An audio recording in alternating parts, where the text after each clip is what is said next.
Welcome back, everyone. Welcome back. Oh man, I was so mad today. Yeah. I saw the movement of the vehicles. Oh yeah. Saw it, man, because he snuck in there. Like the guy parked behind him by the sign, closer to the sign, moved, and he had moved his car back, so he was blocking out more spots again. So he finagled his way around my vehicle that was, blocking his ability to do this by utilizing the car on the other side of him. Right. And we were driving somewhere today, just a little bit ago before this, and I saw him doing it, and he literally just pulled the car up, put on the blinkers, blocking the entire spot out, got out, went to the other vehicle, moved it, pulled that vehicle back in. So he does it in a way where nobody could ever possibly get in there because he's blocking it out with his other car, with his blinkers on the whole time, and then he just instantly moves over there. Oh, maybe makes my blood boil, man. Blood boil. It's weird that you have lived there as long as you have, where this has been a non-issue, and suddenly. Well, it's funny because when I was having that conversation with him, and I kind of wondered where this came from as well. When I had this conversation with him, when I originally saw him and was like, "What the fuck are you doing?" Basically, he had said that the car used to be his neighbor's car. He just bought it from him. Oh. So he had just acquired a car for the first time. He probably only must have had one car before that. I see. Isn't this supposed to be down one more layer or not? I don't. To start, there should be the second layer should be there because then the two layers of. Oh, okay. Yeah. I hate having to place these blocks. It's very annoying. I still don't know how to do it. Well, we're gonna have to take out something over here to do it. I guess I shouldn't say I don't know how to do it. it. I know how to do it. It's just obnoxious to do it. Yeah, it is obnoxious to put them in certain spots. Like you can't do it without it fucking up like that. Yeah. It's weird that you have this. Ow! You just fell down. This rival with this guy. It's just. It's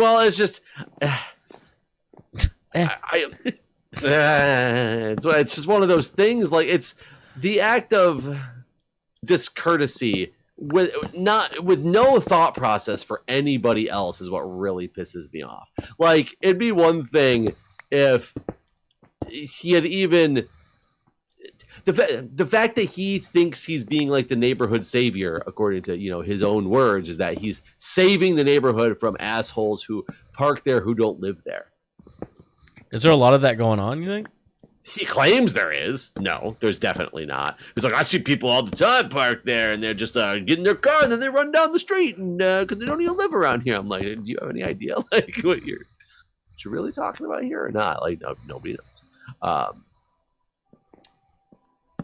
So the fact that the more I think about it and the more I watch him and the way he moves that car and his actions and stuff, I don't know if he really thinks that or not, or if he was just trying to use that as an excuse to. What are the actions that you see him perform that make you think this? Oh, just the way he constantly is moving the car, how he never moves the one car except for 5 feet back and forth, and it's just the other car that gets driven. He basically is just saving a spot. Like it's really all about he's just saving a spot outside of his house, and he's trying to argue with me and tell me that there's some other reason why he's doing what he's doing. Uh-huh. So that's what I can't stand. It does crack me up. I know it shouldn't, but it does. I mean, it's like the alley people. The alley people piss me off, and I know that's what I said. That's what I meant. It's like the alley people for you, and they actually piss me off less than this guy because at least they're courteous. Even though they're blocking the freaking alley, when you if they park in front of your driveway or your garage door or something like that, they will be there to move that car when you get there. Well, I don't know. You've had those occasions where you're like, "Excuse me, can you move?" It takes them 5 or 10 minutes or whatever. Yeah, my wife's had that one time where it took them a long time. Usually they're pretty fast, but so yeah, it does get annoying. But for the most part, they're courteous about it. We actually haven't had them park in front of our driveway in a long time now. They seem to hang out a little bit farther down. Okay. Is that it? Are we out? We are out. Okay. Did you bring any glowstone? No. Me neither. Let's see if I can. I'll try to use this elytra. yeah, I like how you say that. Like it might just not work. It's possible. I mean, I haven't really used it. I forget that we have it because I was so used to using it as a sole means of transportation because we had fireworks and we flew everywhere at the end of last season, and barely have used it for anything. Can you see the lights? We've gotten it. Yes. How they look? Can. It looks square. It's not. Kind of is. Yeah, it definitely looks square. It's a little laggy, but I can see them. The size definitely is looking more proportionate. Okay.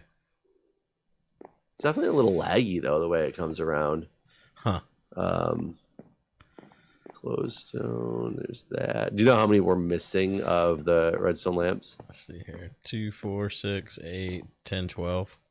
Actually 10, because I can pull out this corner here. Yeah, 10. Well, I'm going to bring 15 just because.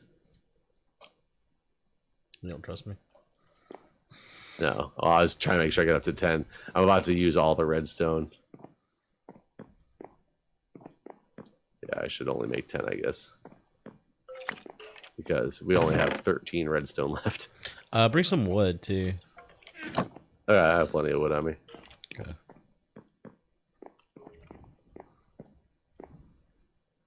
I don't know if you heard in the news or anything, but did you you know what my weekend consisted of? What happened? So on Saturday, I'm sitting at like an outdoor bar. They have this ice cream.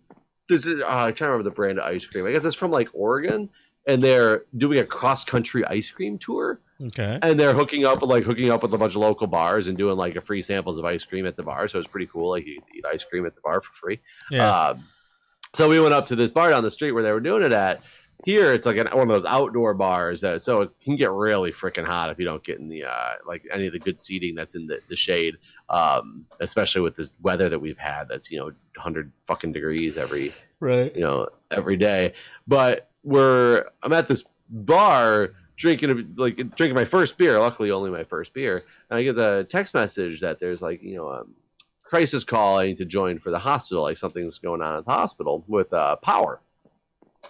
And I was like, all right, I'm gonna get on this call, find out what's going on. I'm sure that there's gonna be certain servers and applications that are down, but the backup generator should bring up main parts of the power. So I gotta figure out what applications are down and if I'm going to be needed, because are we on like electronic health record downtime or what the deal is.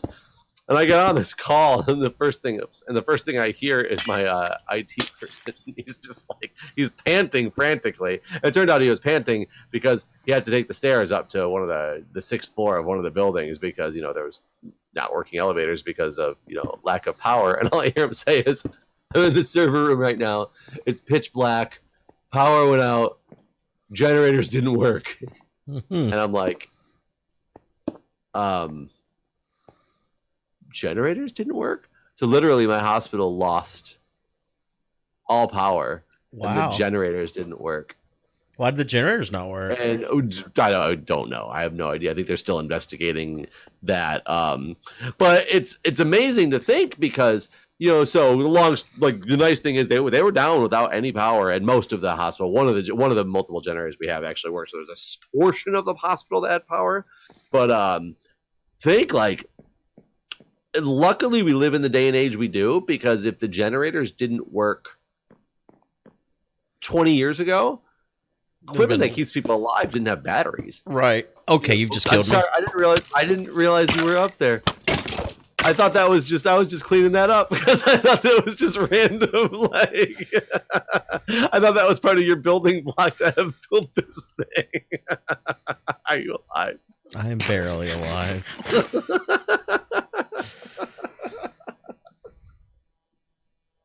I was like, why did Guude just fall from above me after I broke that block? There was a skeleton that was involved in this somehow too. He just jumped on my head. It's like, not only did you leave me with barely any hearts, now fucking skeleton out of nowhere. Oh, he still found a way. I can't fight him. Wait, where I don't have any arrows. I'm just gonna jump off of here and use my elytra. Right. I'm out. Goodbye. I got the skeleton. Shot him from above. What a nightmare. I had no idea you were up there. But yeah, like so no one died or anything because no, like there was no.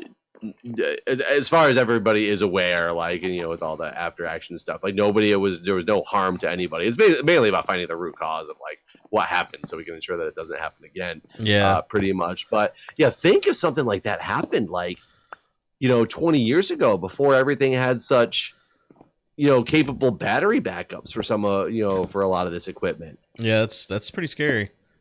Oh my god, I can't even.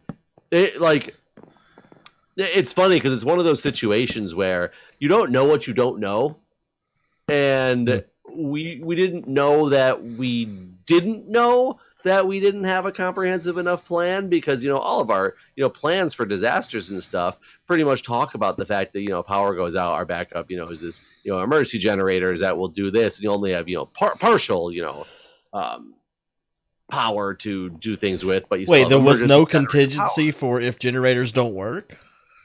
Apparently not. Wow. And even like the IT jobs I've worked had that. Had contingency for generators were down too. Yeah, like if generator failure, follow this procedure, which mainly was call, place, and rent generator. Yeah, I was gonna say, like, what is your? Well, that's what they ended up doing.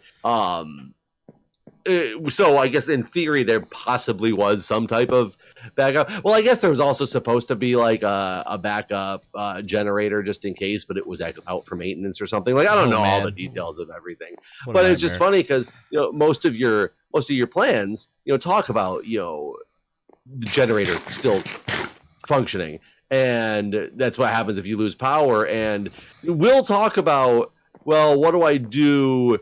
You know, let's say this thing is going on for days or for weeks. What do you do as you start to run out? Like, we have a lot of terrorist planning stuff. Right. Like, what if a terrorist organization took out the Eastern Seaboard's power grid? Right. Well, backup generators run for a while, but eventually, if you have this on the Eastern Seaboard, fuel is going to end up being a problem because everybody's using generators at this point. Right. So you have all these contingency plans about how you do stuff and that, but that's more thinking long term, not, you know, the extremely short-term effects of. Wow. See, I just tried to use my elytra and it did not work. Luckily, I just jumped into the water. Did you run out of wood? No. Did we need more? I went to come look at it. Oh, I was thinking it would go over the edge. I thought it would match the area below it. Well, oh yeah, it might. Let me go take a look at what it looks like now, and then I'll come back. Okay. Do you want to come see if you can see it? Can you see the lights actually on? I can when I'm standing here on top of them. I wonder how far you go away before they stop showing for you. I'll fly over here now and see what I see. Yeah, I can't see them when I'm not right there at them. Really? That's so weird. Like, I can see them from way over here. Yeah, you're right. I can't see the top at all, so we do need to extend the top out. I wish we could make it a third one tall. A what? A third lamp higher.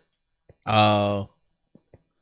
Well, there's got to be a way. We just don't have it. I mean, in theory, I don't know how you'd sync it up. We could do the same thing, build the same thing above it, but upside down, right? Yeah. Yeah, syncing that up would be a nightmare. Yeah. Or we could do it upside down the other way and have it go the opposite direction.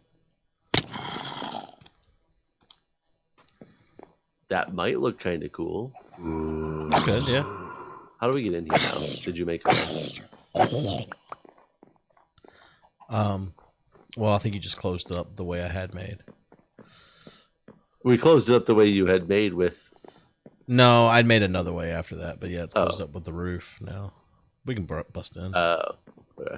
I mean, it's not like the final. Yeah, it's not visible. Yeah, it's super ghetto. It's the way here you want some of. There you go. You can build what you want to build, but you want to make it. Well, should we make it still too high here? Like replace what you just put down with full blocks. Oh yeah, I guess we could use some full blocks in some of these spots. Maybe. If you put two slabs, it turns into full blocks anyway. That's true. Well, I think these are slabs actually right here. Are they? They are. Well, however you want to do it. Do you have full block? I guess I have full blocks now, don't I?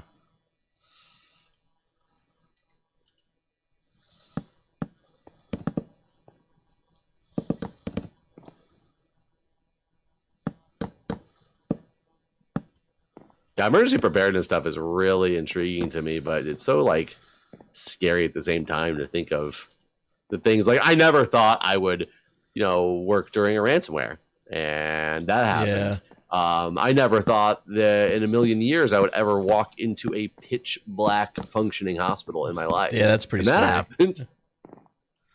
Luckily, it was during the day. Oh, okay.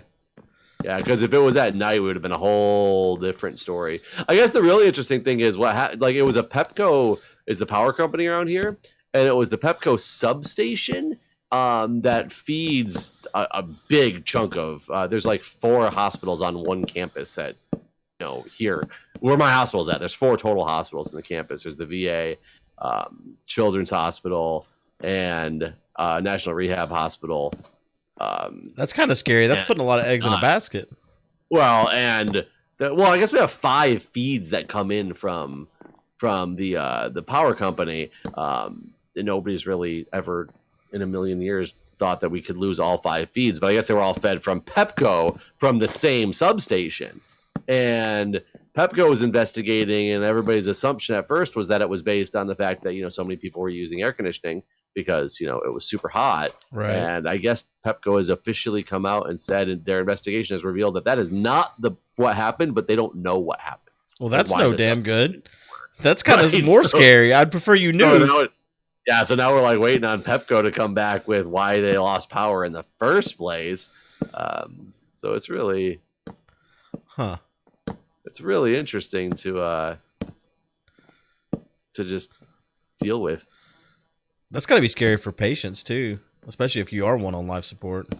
I guess if you're on life support, you're probably not conscious really to know that you're. They're probably not as scared, not directly. So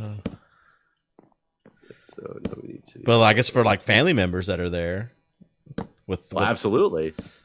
Can you imagine if something negative actually happened to a family member who was in the hospital, and the response was like, "Oh my God, how did this happen?" Well, we lost power, and and that's why your dad is dead. That would be a little fucked up.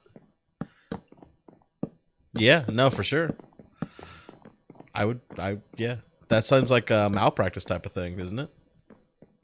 It'd be something. It'd definitely be something. I don't know what that something would be, but it's something. You can build this thing up to be beautiful.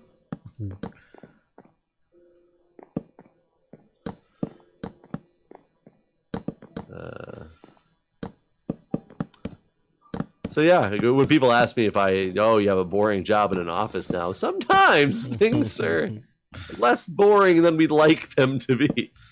I can imagine. How long was the power out? Did you say? Without generator for 2.5 hours. And then when generators came, got them working again, it's out for another, main power is out for another 45 minutes or so. And I mean, it's hard enough to work on generator power anyway, because, less functioning power outlets the way it's designed, but from an IT and emergency or electronic health record perspective, where all the medications and stuff are being ordered and all, a lot of the times that stuff still doesn't come up just when you're on backup power, because you might have access to some of your servers, but if your servers are the ones that not all servers are going to come back online with backup power. If it's not the ones that are feeding the specific systems you're trying to access, or maybe you just lost access to your internet and everything's based on getting out to the internet or the cloud or something nowadays. Right. So it is kind of funny too how reliant we are on, we have a lot of downtimes because they're not our fault. It would be the electronic health record company, or we'll lose our internet feed, like it'll be a Verizon outage or something like that. And we do have redundancies built into some of that stuff, but it still takes a long time to get the redundancy up and running. So like if Verizon went out, there's a different internet provider that we have also as a backup line, but it doesn't just immediately flip over. You have to do work to get it to come up. So there's a lot of things. I was surprised they don't have that automated where if down switch sort of thing. Well, I think it's probably harder to do it when it's between companies. I do think that there's, since we're a big medical system, there's different places house a lot of the servers for the organization, and we do have redundancy with that stuff. Whereas there's geographical locations of places that there's backups for that can automatically turn on, but not for everything. Mm-hmm.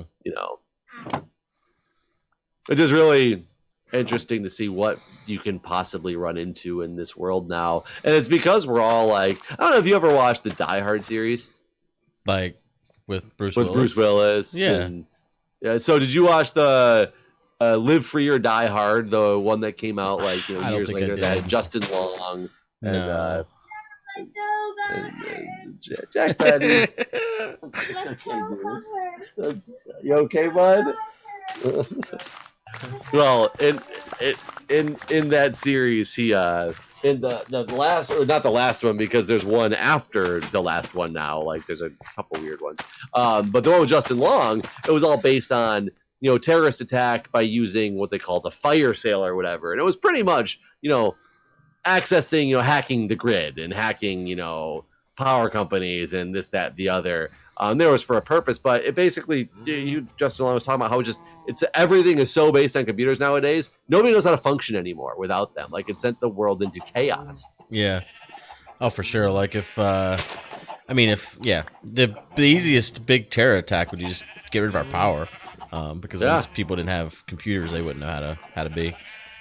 Well, and you've heard Florida, multiple counties in Florida, and then Baltimore County, all their governments got hit with the ransomware attack, and Baltimore County was down. I don't even know if they're back up still. They were down for at least 3 or 4 weeks, not knowing what to do because they couldn't get their systems back online because they were being held on ransomware. The biggest problem with that's coming now, apparently. So a lot of people have insurance about ransomware attacks, and any costs you incur due to an attack like that, you get paid back. I remember when we had our ransomware attack, I was supposed to catalog all the expenses that I did for the ransomware so we could submit it to insurance and get reimbursement from our insurance company for it.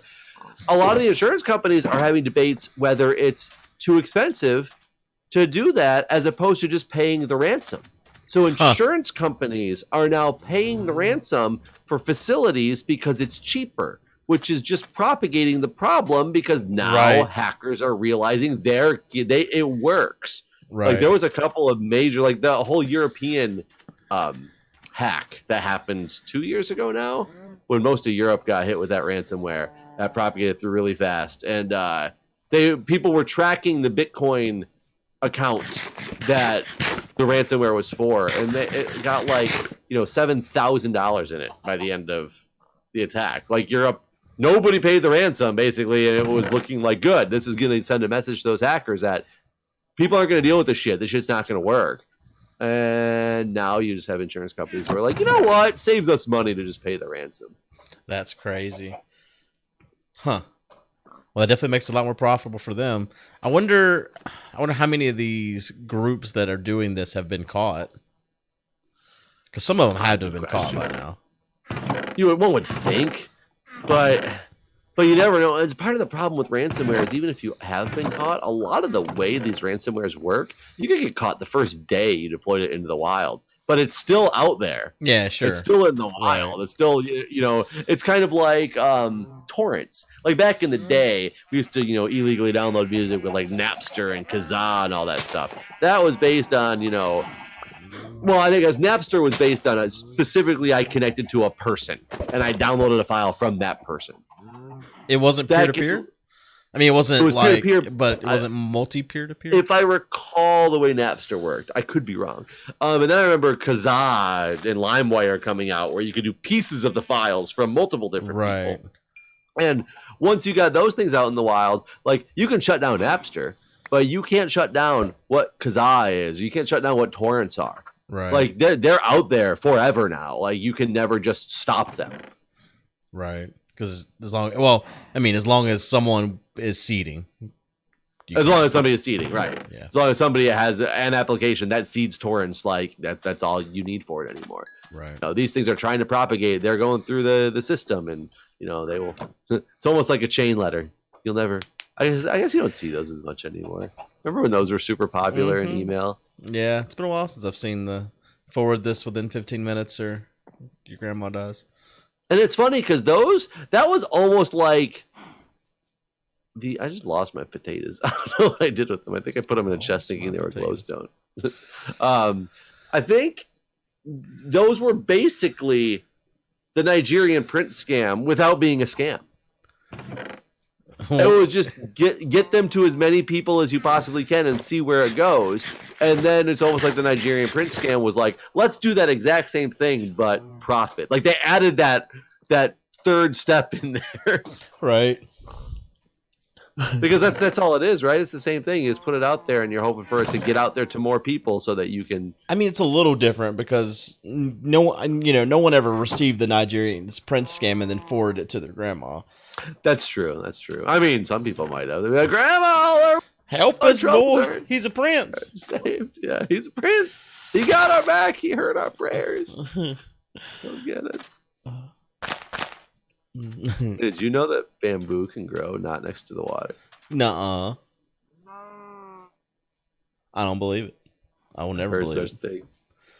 I won't buy what you're selling. And with this episode's over, everybody. Thanks for watching. And see ya.